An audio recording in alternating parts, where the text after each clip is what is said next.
The morning I handed my son the last check from selling my house, he hugged me and said, "Dad, you're doing the right thing."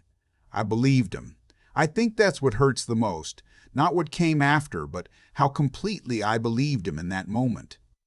My wife, Carol, passed 3 years before all of this started. Pancreatic cancer. 6 weeks from diagnosis to the end. There's a particular kind of silence that fills a house after something like that. Not peaceful silence, the other kind. The kind that follows you from room to room. I'd lived in that house on Birchwood Drive for 26 years.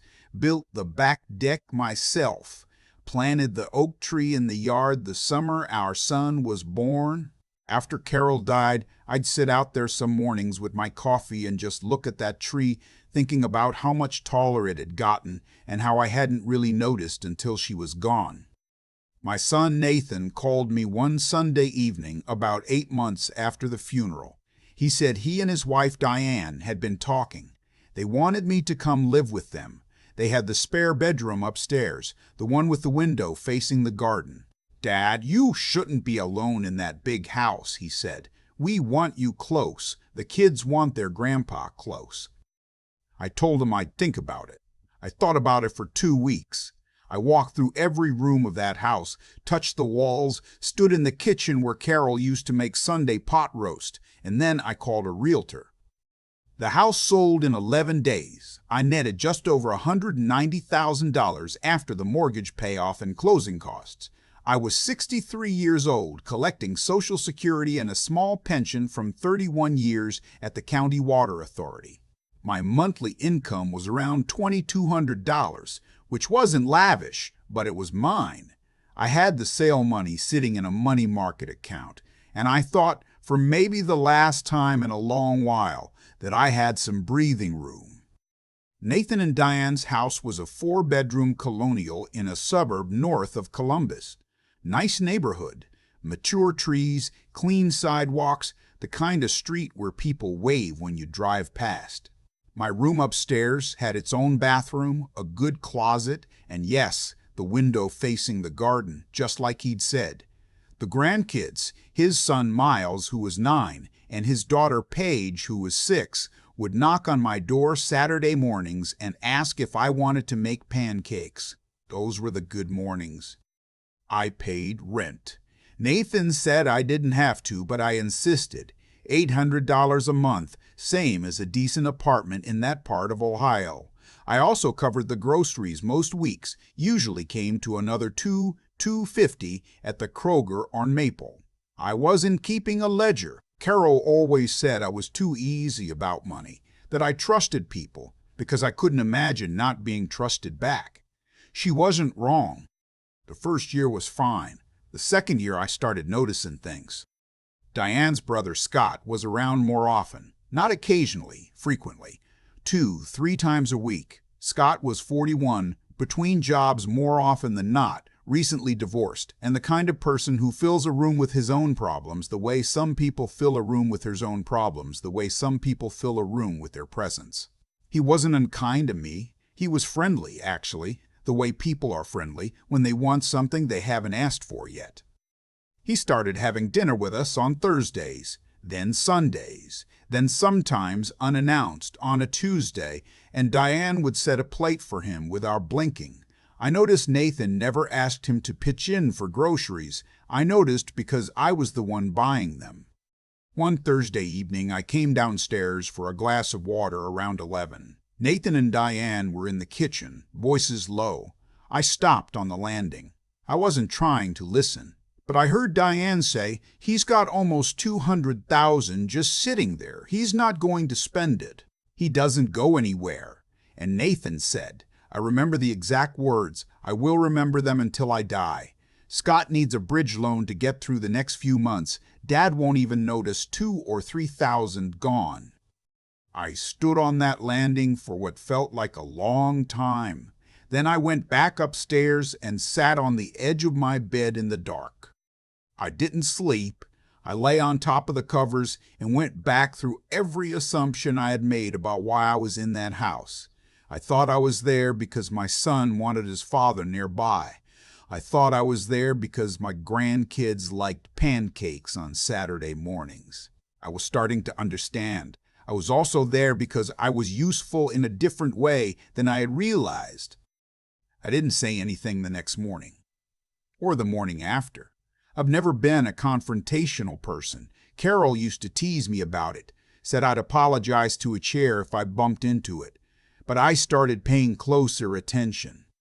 3 weeks later, I came home from a doctor's appointment and found Scott at the kitchen table with my laptop open.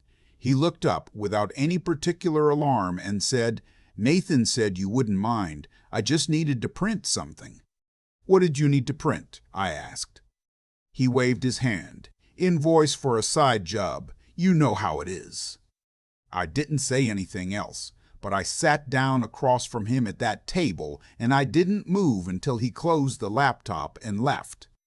That evening, I looked through my bank's online portal. Nothing was missing. But something had shifted in me that afternoon that didn't shift back. The conversation I'd been avoiding came sooner than I planned. On a Saturday morning in March, Diane told me over coffee that Scott was in a difficult situation. His landlord was raising rent sharply. He was between paychecks. He just needed a short-term loan, just to get to the first of next month. She said it casually, looking at her mug rather than at me, the way people do when they're saying something they've rehearsed. I asked her how much. She said, $2,500, maybe $3,000. I said, "I'll have to think about it." She nodded and said that was completely understandable.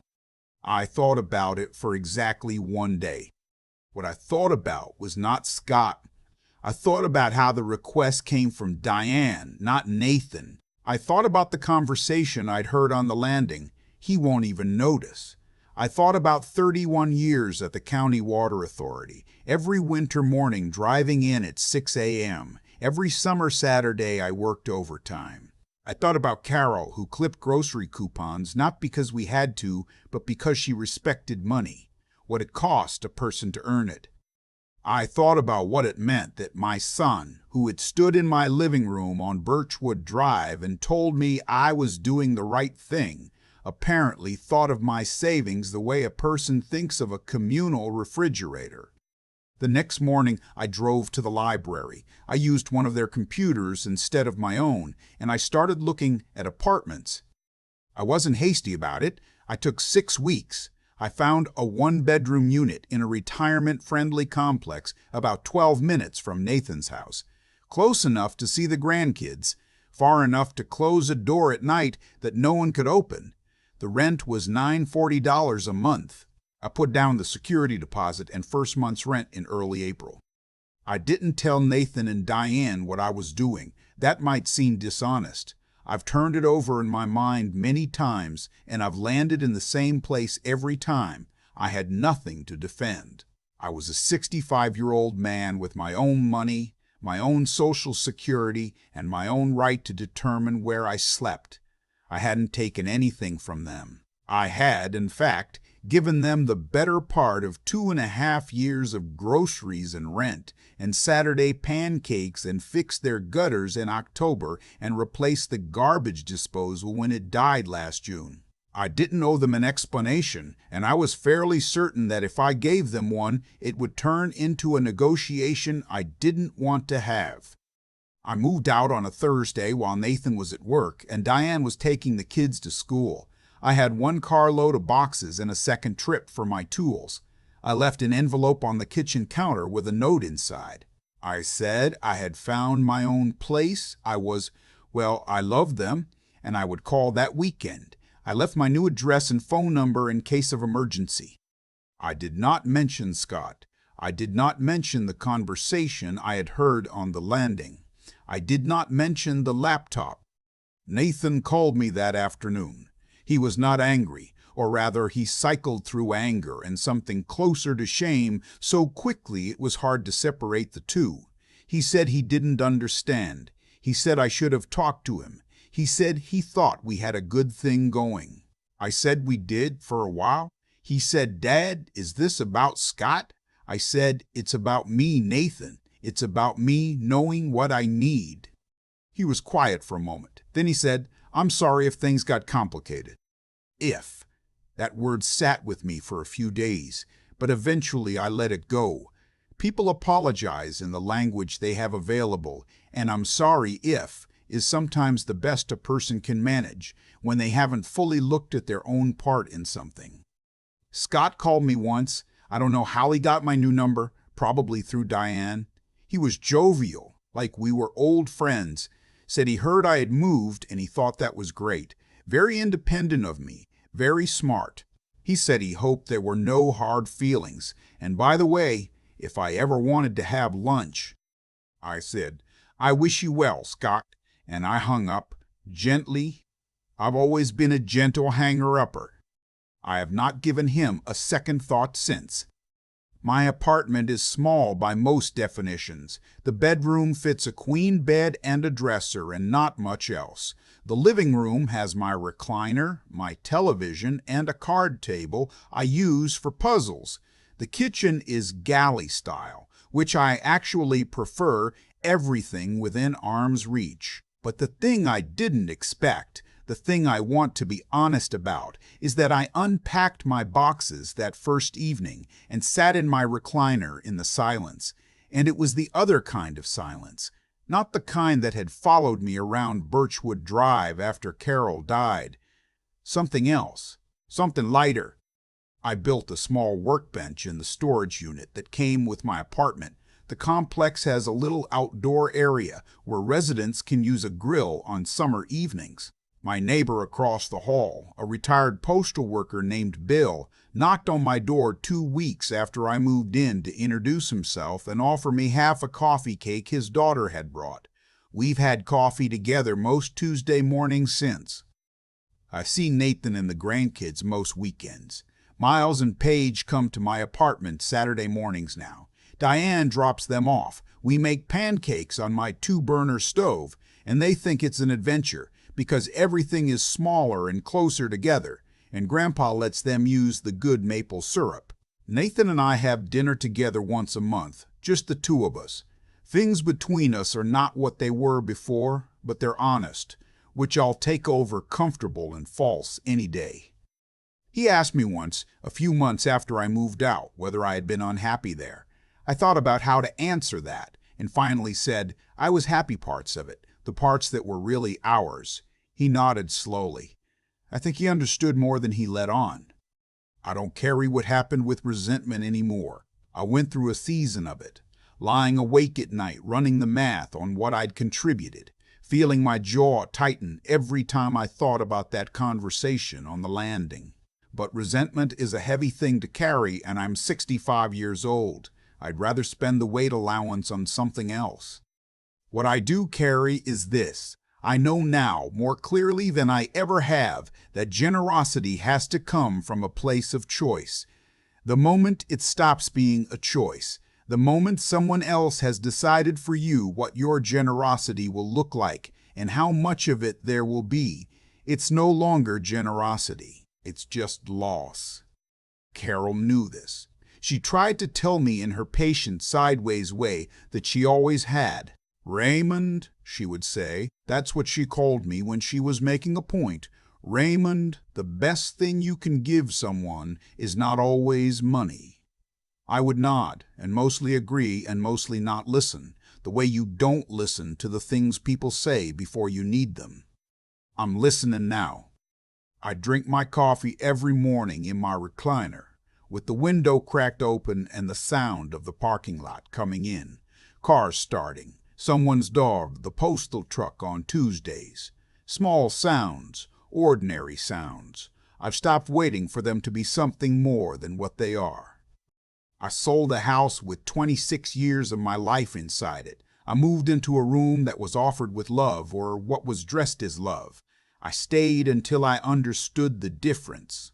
And then I got my own key and my own lock and my own Tuesday morning coffee, and I am telling you honestly, that the quiet here is the best quiet I have known in a long, long time. There's a moment, and I think most people who've been through something like this know exactly what I'm talking about, where you hear something that you can't unhear. For me, it was standing on that landing in the dark, listening to my son talk about my savings like they were a shared resource he had every right to distribute. He won't even notice. That sentence did something to me that I'm still sorting out, even now. I thought about what I did wrong. I think about it honestly, not to punish myself, but because I believe that if you're going to learn anything from a hard season, you have to be willing to look at your own part in it.